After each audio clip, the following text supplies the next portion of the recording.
इस फिल्म की कहानी पॉल और बी नाम के एक कपल पर आधारित है जो दिन रात घपाघप करने के लिए जंगल के बीच में बने हुए एक कैबिन में जाते हैं। अब इनके साथ वहाँ पर क्या क्या होता है और वो दोनों अपने इस महान काम को पूरा कर पाते हैं या नहीं, ये हम आज की इस एक्सप्लेनेशन में देखने वाले हैं। हेलो दोस्तों, आज मैं जिस फिल्म को एक्सप्लेन करने वाला हूँ उस फिल्म का नाम है हनीमून और ये फिल्म 2014 में रिलीज हुई थी। मूवी की शुरुआत में हम एक न्यूली मैरिड कपल बी और पॉल को देखते हैं जो घपाघप करने के लिए जंगल के बीच में बसे हुए बी के एक फैमिली कैबिन में आते हैं। दरअसल इन दोनों को दिन रात घपाघपी करना था, इसलिए ये दोनों ऐसी सुनसान जगह पर आए थे जहाँ पर इन्हें कोई डिस्टर्ब ना करे। कैबिन में पहुंचने के बाद बी पॉल को सारा कैबिन दिखाती है, पर पॉल का कैबिन देखने में कोई इंटरेस्ट नहीं होता क्योंकि उसकी हवस अभी चरम सीमा पर पहुंची हुई थी और उसे उसी वक्त ही धुआंधार घपाघप करना था। फाइनली रात को पॉल की इच्छा पूरी हो जाती है और वो दोनों पूरी रात पलंग तोड़ते हैं। रात को जब दोनों थककर सो रहे होते हैं तो अचानक बाहर खिड़की से उनके मुंह पर एक लाइट आती है। अब इन दोनों ने पूरी रात इतना घपाघप किया था कि इनको होश ही नहीं होता कि बाहर से इन पर कोई नजर रख रहा है। अगले दिन बी और पॉल घूमने के लिए कैबिन के पास में ही बने हुए एक तालाब में बोट लेकर जाते हैं। अब पूरी रात पलंग तोड़ने के बाद भी पॉल में इतनी ज्यादा हवस भरी हुई थी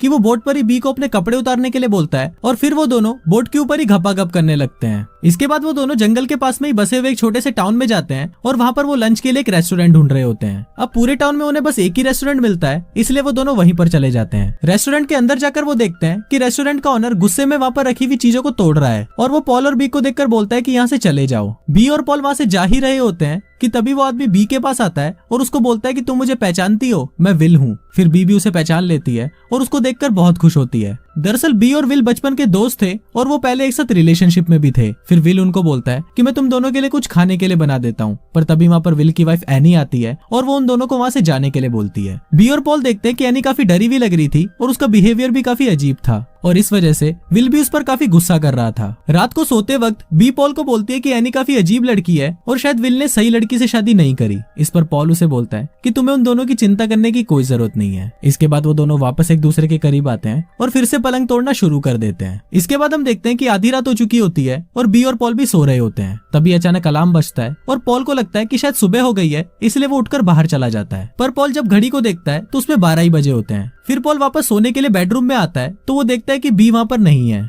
पॉल बी को पूरे कैबिन में ढूंढता है पर वो उसे कहीं भी नहीं मिलती। इस पर पॉल बहुत ज्यादा डर जाता है और उसे ढूंढने के लिए वो जंगल में चला जाता है। पॉल जंगल में थोड़ा ही आगे पहुंचता है और वो देखता है कि बी वहाँ पर बिना कपड़ों के अपने सिर को नीचे झुकाकर खड़ी हुई है। फिर पॉल उसके पास जाकर उसे बुलाता है तो बी अचानक से डर जाती है। इसके बाद पॉल अपनी शर्ट उतारकर बी को पहनाता है और वो उसे कैबिन के अंदर वापस ले आता है। थोड़ी देर बाद पॉल बी से पूछता है कि तुम बाहर क्या करने गई थी, तो इस पर बी उसे बोलती है कि मुझे कुछ याद नहीं है, शायद मैं नींद में चलते हुए बाहर चली गई थी। पॉल को ये सब काफी अजीब लगता है पर वो बी को कुछ बोलता नहीं है। अगले दिन से पॉल ये नोटिस करता है कि बी काफी अजीब बिहेव कर रही है और वो बहुत सारी चीजें भूलने भी लगी है। यहाँ तक कि बी को उसके रिलेशनशिप की पुरानी बातें भी याद नहीं है। इसके अलावा पॉल बी की थाई पर कुछ निशान देखता है और जब वो बी से पूछता है कि ये क्या है तो इस पर बी उसे बताती है कि ये निशान मच्छर के काटने की वजह से हुआ है। पर पॉल बी की किसी भी बात पर यकीन नहीं करता और वो उसी जंगल में वापस जाता है जहाँ पर उस रात उसे बी मिली थी। वहाँ ढूंढने पर पॉल को बी की एक ड्रेस मिलती है जो फटी हुई थी और उस पर कोई लिक्विड लगा हुआ था। रात होते ही पॉल में वापस हवस जागने लगती है और वो बी के पास आकर उसके साथ घपाघप करना शुरू कर देता है, पर बी उसे वहीं रोक देती है और बहाना बनाने लगती है कि वो थकी हुई है। ये सुनकर पॉल नाराज हो जाता है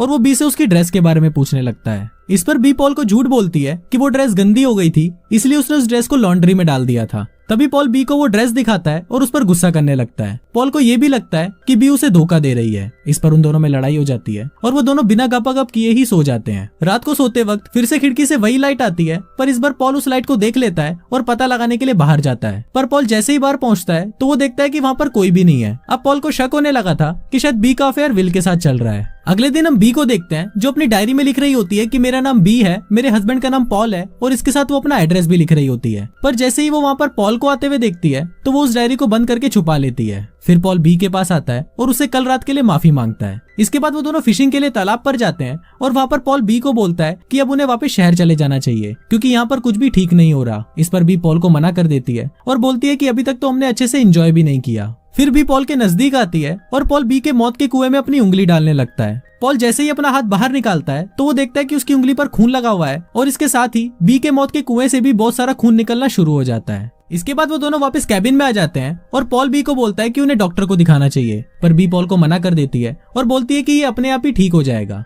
इस पर पॉल बी पर बहुत गुस्सा करने लगता है और बी से पूछता है कि तुम आजकल इतना अजीब बिहेव क्यों कर रही हो। पॉल बी से ये भी पूछता है कि क्या तुम्हारा विल के साथ कोई अफेयर चल रहा है, तो इस पर बी उसे कोई जवाब नहीं देती। अब पॉल को यकीन हो चुका था कि बी का विल के साथ अफेयर चल रहा है, इसलिए वो विल से बात करने के लिए उसके घर पर जाता है। रास्ते में पॉल को एनी मिलती है और जब पॉल उससे बात करता है तो एनी उससे वही बातें बोलती है जो बी अपनी डायरी में लिख रही थी, जैसे उसका नाम एनी है, उसके हस्बैंड का नाम विल है और उसके घर का एड्रेस। फिर पॉल एनी से पूछता है कि विल कहाँ पर है, तो एनी उसको बोलती है कि तुम लोग यहाँ से चले जाओ, तुम यहाँ पर सेफ नहीं हो। और ये बात बोलकर एनी वहाँ से चली जाती है। एनी जब जा रही होती है तो पॉल देखता है कि उसके पैरों में भी वही निशान बने हुए हैं जो बी के पैरों पर थे। इसके बाद पॉल को पानी के अंदर विल की कैप तैरती हुई दिखती है। पॉल जब उस कैप को उठाकर देखता है तो उस पर खून लगा हुआ होता है और ये देखकर पॉल समझ जाता है कि विल के साथ जरूर कुछ गलत हुआ है। इसके बाद पॉल छुपकर विल के घर पर जाता है और देखता है कि वहाँ पर उनका कंप्यूटर ऑन रखा हुआ है और उसमें कैमरे की रिकॉर्डिंग्स चल रही हैं। फिर पॉल उसमें कुछ दिन पहले की रिकॉर्डिंग्स प्ले करता है और उसमें देखता है कि एनी भी आधी रात को एक लाइट का पीछा करते हुए जंगलों के बीच चली गई है। पॉल आगे देख ही रहा होता है कि तभी अचानक कंप्यूटर बंद हो जाता है। फिर पॉल की नजर उनकी दीवार पर पड़ती है जिस पर डायरी के पेज चिपके हुए थे और उन पर वही बातें लिखी हुई थी जो बी अपनी डायरी में लिख रही थी। फिर पॉल एक पेज उठाता है और देखता है कि उस पर भी वही लिक्विड लगा हुआ है जो उस दिन बी के ड्रेस पर लगा हुआ था।